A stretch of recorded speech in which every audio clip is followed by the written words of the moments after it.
gaano kadalas umorder ng mga babae si Pulong? At kung may requirement ba siya sa isang babae at na ino-order?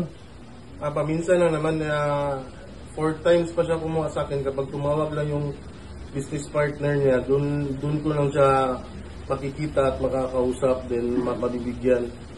Okay. Ibig sabihin no, si Pulong, sa kanya lang ba ang babaeng yun? Or meron pa siyang pinagbibigyan na iba o pangregalo? That time, sa kanya isa, then the rest sa bodyguard niya. Pero yung sa iba-iba, yung iba, I mean yung ibang scene namin, mga kaibigan lang niya, mga Chinese, gano'n. Oh!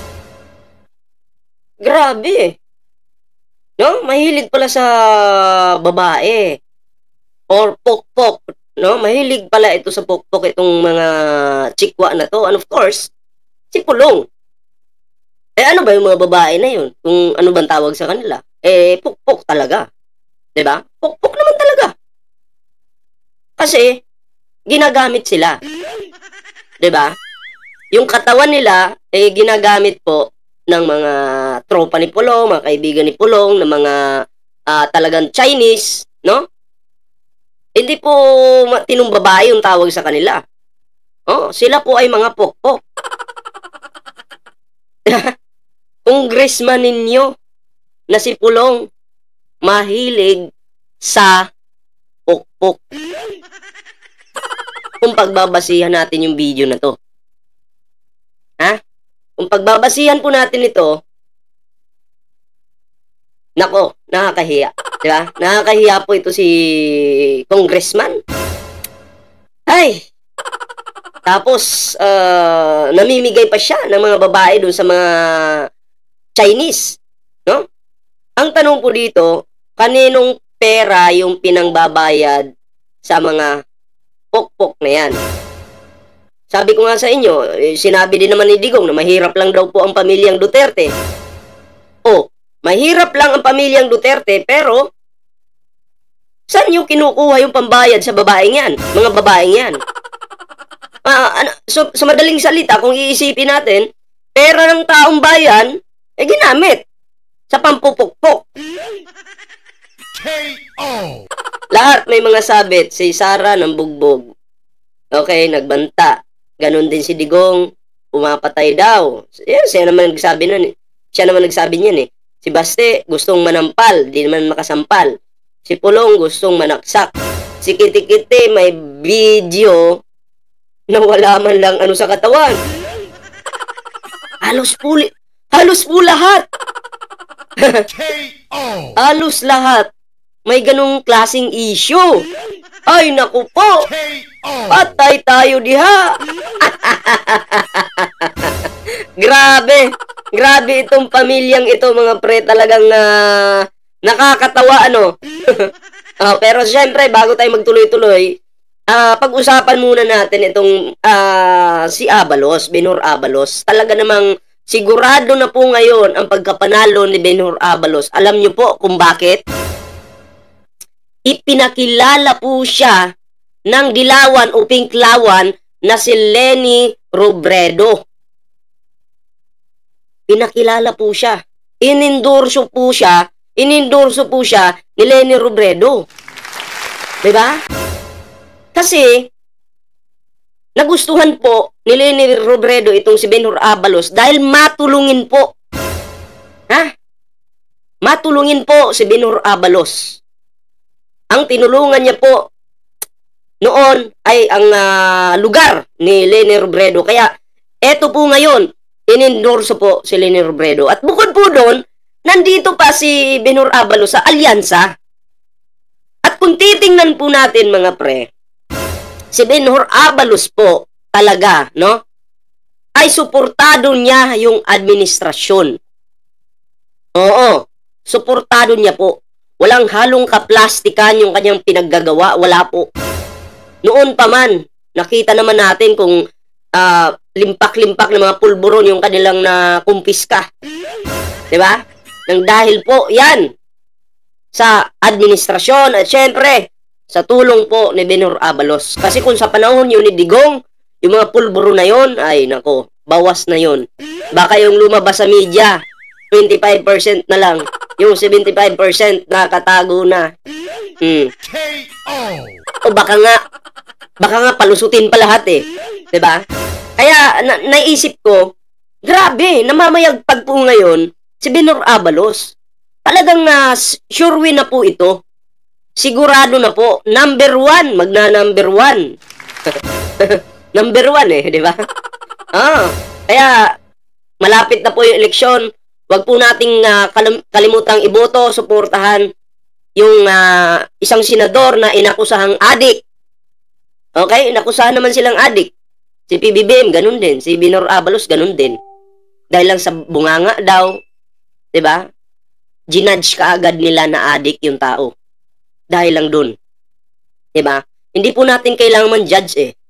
Pero dahil ginudge nyo yung tao, suportahan po natin. Alam nyo yung ginudge, iniaangat yan. Diba? Iniaangat po yan ng ating Panginoon. San ka pa? Pinklawan, dilawan, pula. Iniaangat po ngayon si Benhur Abalos. So tayo po, suportahan din po natin ang senador at magiging senador na si Benhur Abalos. Diba? So, ayun. At bago po tayo magtuloy-tuloy sa ating bibigyan na reaction ngayon patungkol po dito, ayan ito po muna. At ating pong panoorin, no? Panoorin po natin yung videong ito. Okay? Asan na ba yun? Pakilala po.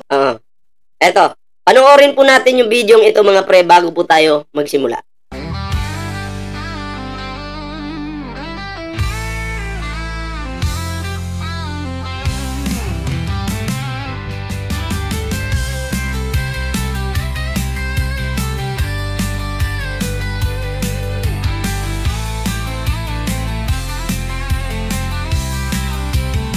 Ako si Ballpoint Man, hatid ay katotohanan para sa mga Pilipino. Isang Marcos suporta, nagpa-vlog para sa katotohanan at sumusuporta sa PBBM administration.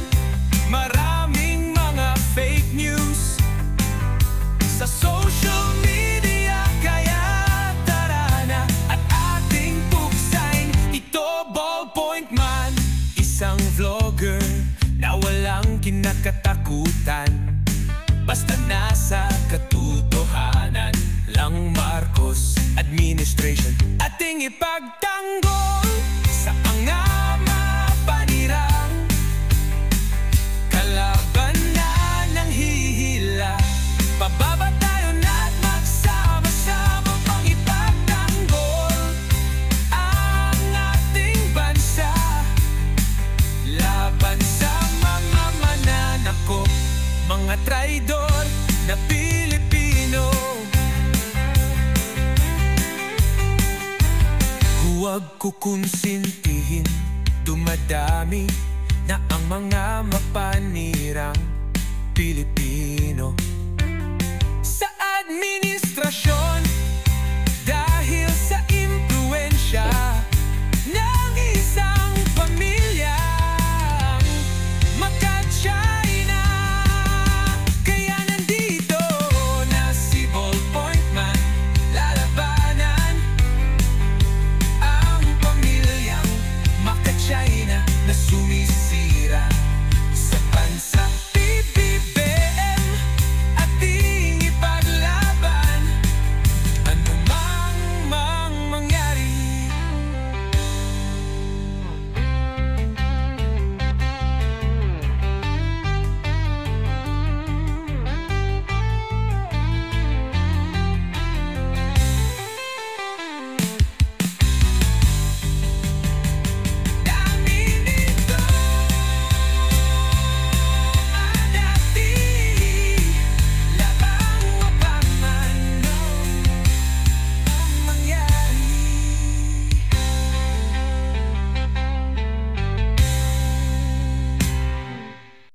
So yun mga pre, no, at eto na, direct na po tayo sa ating bibigyan ng reaksyon ngayon patungkol dito sa gustong saksakin po ni Pulong Duterte. Ayan panoorin po natin yung video ito. Sir, magandang gabi po at salamat pinayagan mo ako makadalaw po sa iyo. Sir, okay lang po ba magpakilala po kayo? Ako si Sean Patria, 37 years old, galing ng Davao City. Okay. Sir, ito po ang unang katanungan ko po sa iyo. So taga Davao po siya ha. Ano ba ang pinagmulan ng problemang may nagsasabi na tungkol sa bayad daw sa kinuha nilang babae? Parang na-trigger kasi siya that time, dalawang beses siya na-trigger. Yung una, yung mga bodyguard niya, binigyan niya ng babae. Nako, bago natin tapusin, grabe no? Ang sarap palang mag-bodyguard dyan kay Pulong. Libre yung babae shoutout sa mga, alam ko yung mga bodyguard na yun, yung mga pamilya yun. Sino kaya yung mga tao na yun? At sino kaya yung mga asawa na yun? Yung mga asawa nun? Ha? Isipin yung mga asawa na yung mga may partner na bodyguard dyan na kasama ni Pulong. Isipin nyo, bukod sa pamilya kayo, yung mga bodyguard ni Pulong, may tinitikman din palang mga bulok na karne. K.O. Diba? Bulok na karne. Yak! K.O. Ang dumi nun. Pasintabi po sa mga kumakain na. Nakadiri talaga. Nakadiri po. Diba? Ayun syempre, bago ko makalimutan, eto.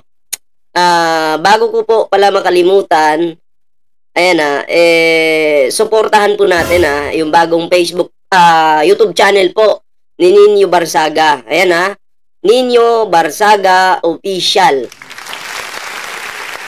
Suportahan po natin yan mga pre. Yan po yung kanyang bagong YouTube channel. Kasi doon sa main account niya, sa kanyang YouTube channel ay hindi po muna siya makapag-live doon. Nagka-violation po. So suportahan po natin yung kanyang pangalawang YouTube channel. So ngayon mga pre, ayan focus na po tayo dito sa ating video. Okay?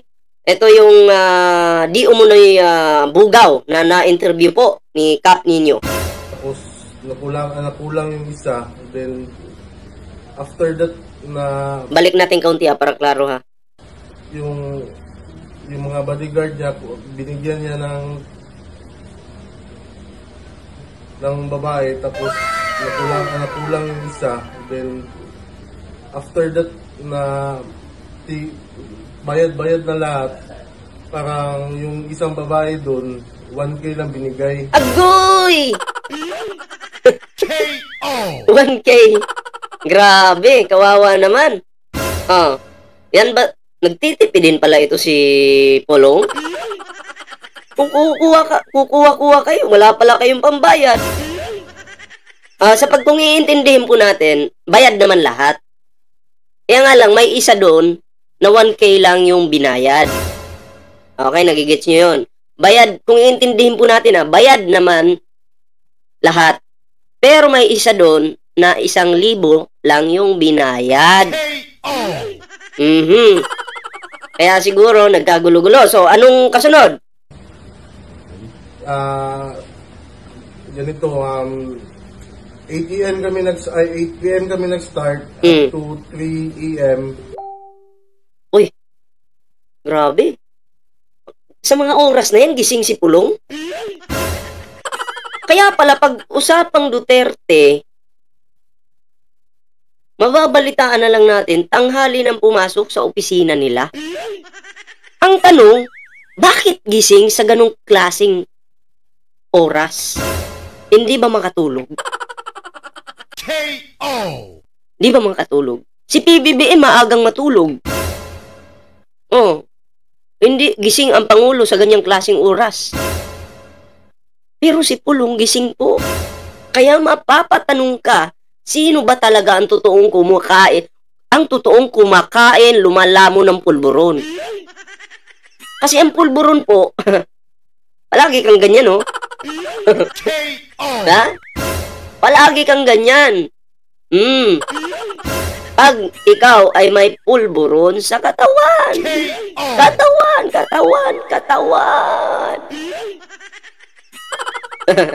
KO. Tuloy. Di ba, medyo mahaba yung oras na naginuman kami. Pero binigay sa kanya 1K lang. Doon biglang nag-react yung babae na bakit daw 1K lang yung binigay. Yun. Okay. Then, doon nag-start medyo nagalit siya sa akin siya gumalit, hindi yun sa babae. Oh. Bakit magagalit si Pulong dito? Eh siya yung bugaw. Tapos, nagreklamo yung babae sa tinatawag na bugaw. Or manager, di ba? Pwedeng tawagin manager. Siyempre, eto, gagawa ng paraan para maningil. No, boss, kulang man yung bayad mo. Ganito. Oy, bakit magagalit si Pulong?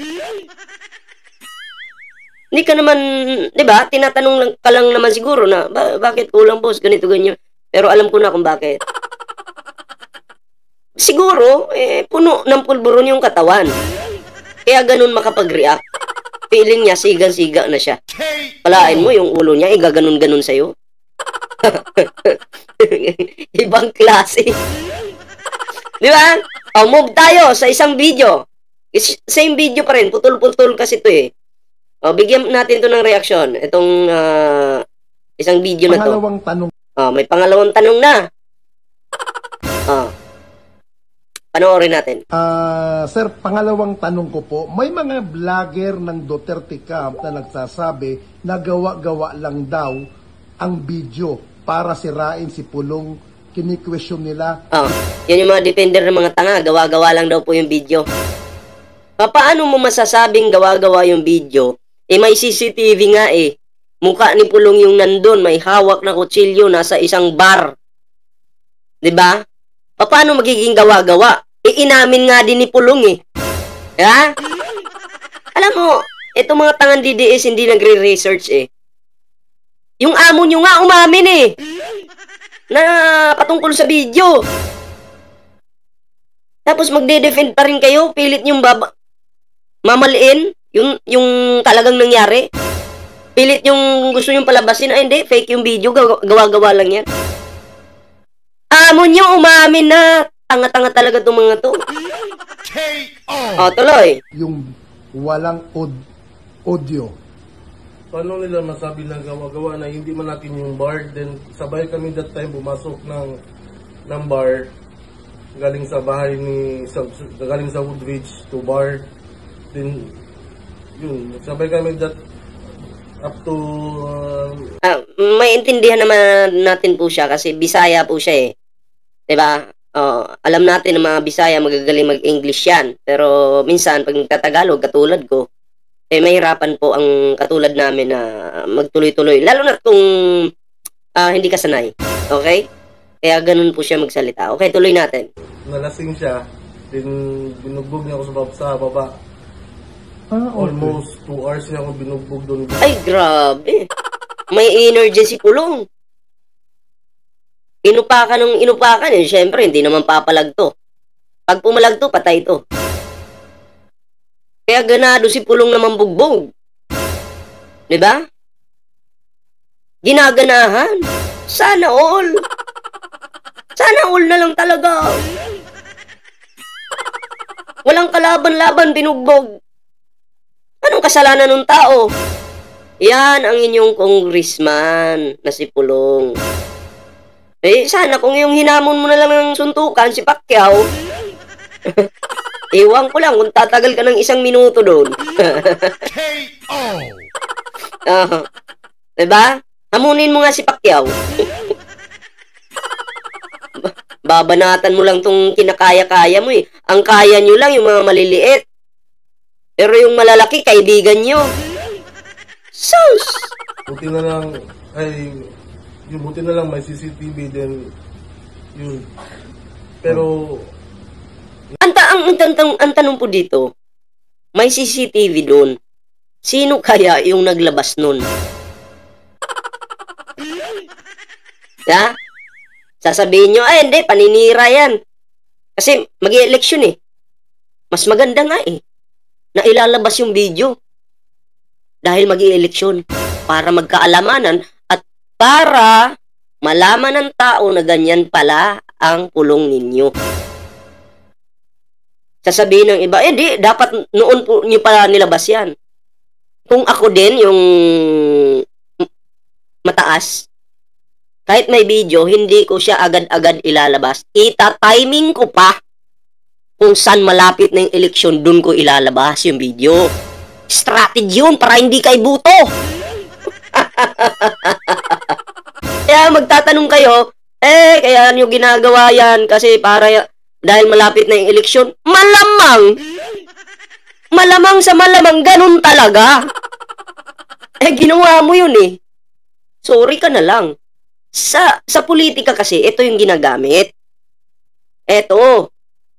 Kaya yung kalaban ni Pulong, dyan sa Davao. Diba? Eleksyon ngayon. Patay ka ngayon, may video kang ganito. Ilalabas ko. Ganitong araw, ganitong kung saan malapit na eleksyon para hindi kay buto ng mga tao. Ganun naman talaga. Tama. Tama talaga ako. Diba? Tuloy. Nakita niya yung CCTV kaya medyo naputol yung CCTV. Opo. Nung time na binugbog po kayo na sinasabi nyo, pinatanggal niya ba yung CCTV? Nung nasa baba na kami, yung parang napansin niya na may CCTV, yun tinanggal, pina-off niya. Opo. Pero after that, 2 hours niya ako binugbog eh. Opo. Paano po kumalat? Sino pong naglabas po nun? Yun nga yung hindi ko na alam eh. Okay po. Pinapatay yung CCTV para ganahan siyang, para walang masyadong ebidensya. Kaya nga lang, may nakalusot pa rin na video. May nakalusot pa rin. Yari pa rin si Pulong. Ang matindi kasi, kahit short video lang po yun, may hawak siyang kutsilyo. Okay lang sana kung kamay-kamay lang eh. Diba? Titirahin mo ng suntok na kahit may hina lang, okay lang. Or malakas man, pwede pang yun eh. Pero kasi may may kutsilyong hawak. Delikado yun. Nasa utak niya talaga na gusto niyang talagang tapusin yung buhay ng taong ito. Diba? Yumuko na nga yung tao, nagpakumbaba na nga. Hindi pa rin siya tumigil. Tuloy-tuloy pa rin. Hindi po ninyo kailangan ng congressman dyan sa Davao na medyo baliw. May pagkabaliw. Ang iboto po ninyo dyan, yung mga nasa tamang pag-iisip. Tama ako, di ba? Tama talaga. Dapat nasa tamang pag-iisip. Huwag naman po yung mga baliw. Lalong babagsak yung Davao pag kayo iboboto ng mga Duterte pa rin. Tama na po. Diba? Baguhin nyo na po yung Davao. Duterte. Weh! Ang sigaw ng mga tanga, Duterte! Weh! Dami yung kaululan. Mga supporter. Ay, naku po. Mga tanga talaga. Ito na. Sunod po natin yung isang video. Ito. Tad po ito eh. Gaano kadalasan? Ito. Pong katanungan, sabi mo, ikaw ay isang bugaw. Gaano kadalas umorder ng mga babae si Pulong at kung may requirement? Sana all order. Ito malalaman natin kung gaano kadalas umorder. Sige, tingnan natin. Ba siya sa isang babae na ino-order? Ano po yun? Sabi mo, ikaw ay isang bugaw. Gaano kadalas umorder ng mga babae si Pulong? At kung may requirement ba siya sa isang babae at na ino-order? Paminsan na naman 4 times pa siya kumuha sa akin kapag tumawag lang yung business partner niya. Dun ko lang siya makikita at makakausap din. May tumatawag na business partner. So, tuloy. Okay. Ibig sabihin no, si Pulong Sa kanya lang ba ang babaeng yun? Or meron pa siyang pinagbibigyan na iba? O pa? Ay, parang ang pagkaintindi ko sa tanong ni Kap, gagamitin niya muna bago ibigay sa iba, ganun. O, tingnan natin. Regalo. That time, Regalo. sa kanya isa, then the rest sa bodyguard niya. Pero yung So maraming babae, hindi lang po nag-iisa. Klaro po yan, ha? mga sa iba-iba yung mga iba, I mean yung yung ibang scene namin, mga kaibigan lang yan, mga Chinese, gano'n. Ibig sabihin, So binibigyan ng babae yun. boss, pag may mga Chinese, binibigyan niya ng babae na nanggagaling din sa inyo. Parang gano'n. Opo. Ulitin ko sa rin yung isang katanong. Ano ang mga requirement sa babae pag umorder? Wala naman, basta lang yung bago, then hindi nila kilala, then yung hindi magulo. Bago. O yung bago, then hindi magulo. Okay. Bago, kasi kung paulit-ulit nga naman na putahe, umay din ano. KO. Mauumay din yung mga inchik niyan. Sabi ni inchik, ano naman, adobo, kaldereta, iba-ibang putahe. KO. Di ba? Dapat hindi magulo. Dapat hindi kilala. Kasi kung paulit-ulit nga naman yung mukha, no? Medyo mawawala ng gana si Pulong at mga inchik nito. Ito na. Tuloy natin. Ito yung isang video. Ayan. Number 4 na tanong ko, sir. Bakit hindi sa Davao Police isinampa ang reklamo? Bakit sa DOJ? Kasi kung sa Davao Police, hawak pa nila po yung Davao, no? Oo, maaring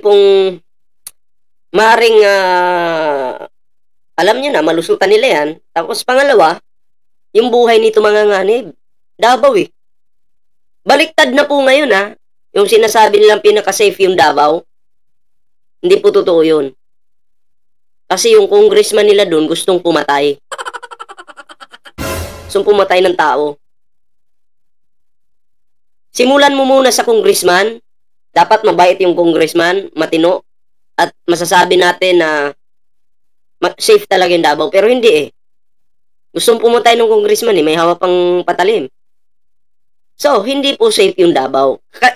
Kasi kung sa Davao po siya nagreklamo, malamang sa malamang, naku, baka pag natapos yung eleksyon at nanalo yung mga yan, wala, kawawa to. Mamamatay din to. Tandaan nyo to. Eto. Tandaan nyo to. Kapag nakabalik ang mga Duterte dyan sa Davao, nanalo ngayong eleksyon, at Duterte pa rin yung naghahari dyan sa Davao, maniwala po kayo sa akin, hindi makakabalik to ng Davao. Pag bumalik to, patay po itong tao na to. Sigurado po yan. Diba? Sigurado pa sa, malinaw pa sa sikat ng araw. Malinaw pa sa tubig. Ganun po yung mangyayari dito sa lalaking ito. Kung makakabalik ang mga Duterte dyan sa Davao. KO. Diba? O, tuloy natin. Kasi, di ba, alam naman natin lahat na yung Davao, hawak, hindi naman sa hawak, sa kanila yung then that time, hopeless ako so yung ko lang, kaya sa DOJ na lang ako lumapit. Opo. Kaya kasi kung sa Davao ako lumapit, baka mamali yung tao na malapitan ko ba, baka maano agad sa kanya. Opo. Tama. Siyempre, nangangamba din siya para sa buhay niya. Diba? So, tama. Tama yung desisyon niya, tama yung ginawa niya. Ibig sabihin nyo, nababahala ka rin sa seguridad nyo sa Davao. oo. Kasi syempre nga, mayor yung kapatid, siya congressman doon, tapos vice president, at lihitimong taga doon sila. So, pero wala naman ako against sa kanila. I mean, kung Duterte din ako, wala akong against sa tatay niya, sa kapatid niya na babae. That time lang talaga na ginawa niya sa akin na yung So DDS ka. DDS ka. Duterte ka. Inamin niya ha. Ulitin natin. Doon sila. Oo, pero wala naman ako against sa kanila. I mean, Kung Duterte din ako, wala akong against. Oh, Duterte din siya, Duterte din. Pero ang amo niya, ang sinusuportahan niya, ay siyang gustong pumatay sana sa kanya. Binugbog pa siya. Pero idol niya, yung mga Duterte. Duterte daw siya eh. O ngayon, mga DDS. Ano na? Walang paki ang mga Duterte kahit supporter pa kayo nila. Pag trip kayong patayin, papatayin kayo ng mga yan. Yan yung klaro dyan. Maliwanag ha. Duterte siya, umamin siya. KO. Tapos ngayon, munti ka na. Yan. Sambahin nyo pa ang mga Duterte. Magpakatanga pa kayo. Galingan nyo. Sa tatay niya, sa kapatid niya na babae, that time lang talaga na ginawa niya sa akin na yung pagbugbog na almost 2 hours. Then, Grabe. 2 hours. Bugbog sarado katawan yan. Pinalakpan niya yung bar. Okay. Perfor na Ito. Ito yung isa pang video. Panoorin natin. Boss, bakit ngayon lang daw inilabas yung video ngayong February pa nangyari? Kaya sinasabi ng Duterte camp na pamumuliti ka lang daw dahil itinaon bago mag-eleksyon. Ay, ako agree ako sa sinabi ng mga Duterte. Pamumuliti ka. Dapat lang. Kasi kung ako kalaban ng mga Duterte, halimbawa nang tumatakbo din akong mayor dyan o di kaya congressman, may hawak akong video, ilalabas ko po yan sa mismong yung malapit na eleksyon para malaman ng mga tao kung gaano kahudas itong nasa video. Diskarte, strategy. Normal yun. Mariusit. Wala tayong paki. Kung kailan nilabas, bakit ngayon lang nilabas, importante yung video, totoo. Hindi siya AI. Yun yung pinaka-importante sa lahat. Kung kailan man ilabas, kung kailan man nilabas, wala tayong paki dun. Yung pukusan po natin, bakit siya gustong manaksak doon? Mali yun. Tama? Ay, nako, wala akong paki kung pamumuliti ka yan. Wala akong paki dyan. Importante, totoo yung laman or yung nasa video. Yan, malinaw yan. Yung nga sinabi ko kanina, di ba, na kahit kayo nasa posisyon ko, ma-hopeless man talaga kayo, di ba, na hindi nyo basta-basta na ano yung ano, kahit kayo that time, mangyari sa inyo yun, di ba, na pag-isip muna man talaga kayo. Opo. Sir, linawin ko po anong taon po ito nangyari, itong sinasabing February pa? This year lang po, noong February 22, kami nagkita. 22. Oh, sabi ni Pulong, matagal na daw yung video na yan. Pero may date naman po doon sa mismong CCTV na yun. May date. Diba? Andon, anong oras, may oras. Diba? May nakalagay pa 2025. Matagal na daw. KO. Ay, nako. Tuloy. February 22. Kami, then, till 23 sa 3M. Anong year po ito? Ngayon lang. 2025. Ngayon lang, almost 3 months lang Okay. O, paano mo sasabihin matagal na yung video na yan? Bago pa. Hindi matagal. Ay, nako po. Sa loob ng 3 months, sir, saan po kayo nag-stay? Sa bahay lang, then parang every time na maglabas ako parang may threat eh. Oh, okay. Hindi na siya komportable. Hindi na siya komportable. Kaya siguro para magkaroon ng hustisya, lumapit na siya sa DOJ. Diba?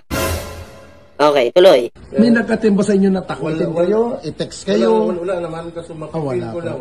Kaya yun, medyo nag-decide na ako na mga ano. Okay po. Okay. Eto, yung last video, bigyan po natin ng reaksyon. Ito. Katanungan ko, sir, sabi ni Pulong, ipapa-authenticate pa daw nila yung video, duda ata siya na siya Nagduda pa.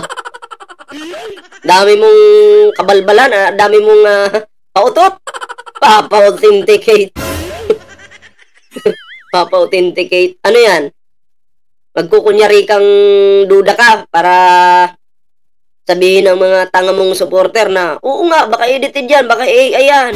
Para marami namang malinlang. Ay, nako po.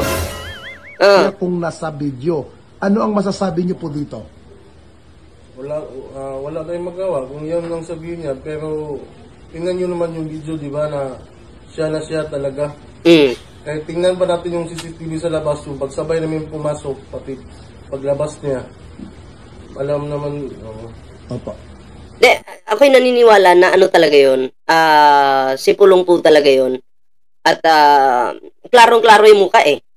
Yung tattoo niya, may tattoo siya dito, nakita po. Ang hirap pong pikiin nun. Medyo malabo na yung video nga nun eh. Pero yung tattoo po ni Pulong dito, lumabas pa. Dito banda. Ha? May tattoo po siya dito ha. Hindi ko alam kung dito ba yon sa kanan or sa kaliwa. Basta may tattoo po. Nakita po doon sa video. I think kanan siguro yun eh. Kanan kasi kung titingnan yung video, diba? Basta meron dito. Meron po dito. Lumabas po yung kaunting tattoo niya. Mahirap nang pikiin yun. Kung AI yun, mahirap po. Tapos sa ganung kalayo ng tao, 'di ba? So, ako'y naniniwala po na totoo yun. Ako marunong din po akong tumingin eh. Kung AI yung nasa video o hindi. Alam ko po eh. 'Di ba? Pero eto na. May isa pa palang video. Tingnan natin ito. Panoorin po natin. Ito. Yan.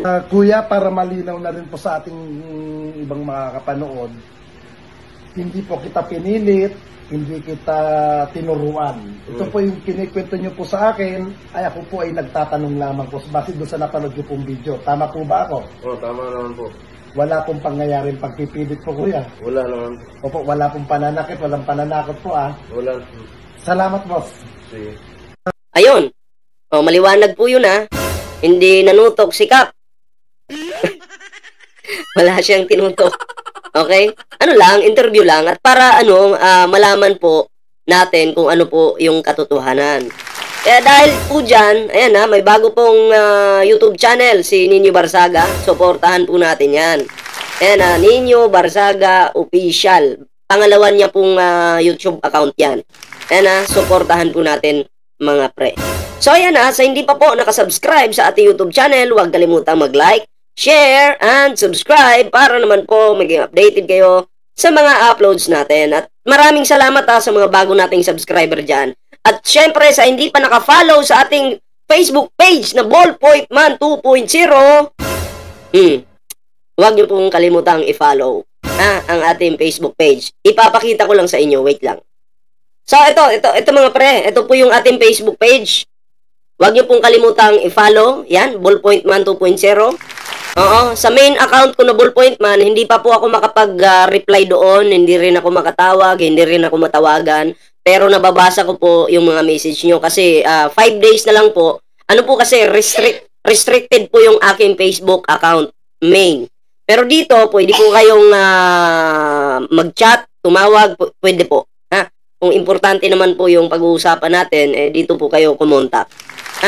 Kaya pasensya na po kung hindi ko ma-replyan yung inyong mga tawag. Okay? At eto na mga pre, ayan at bago po tayo magtapos sa ating ngayon, video, panoorin po muna natin ito.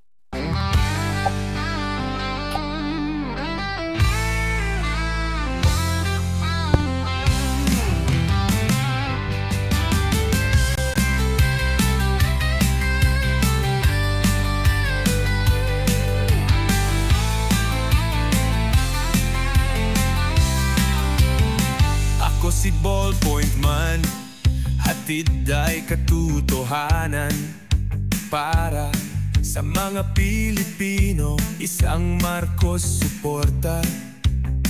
Nagpa-vlog para sa katotohanan at sumusuporta sa PBBM Administration.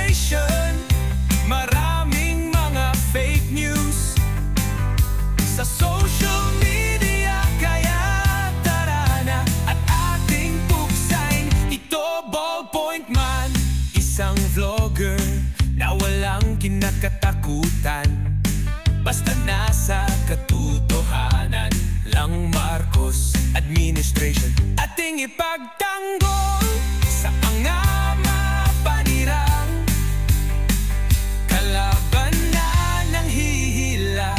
Pababa tayo na't magsama-sama pang ipagtanggol ang ating bansa laban sa mga mananakop, mga traidor na Pilipino.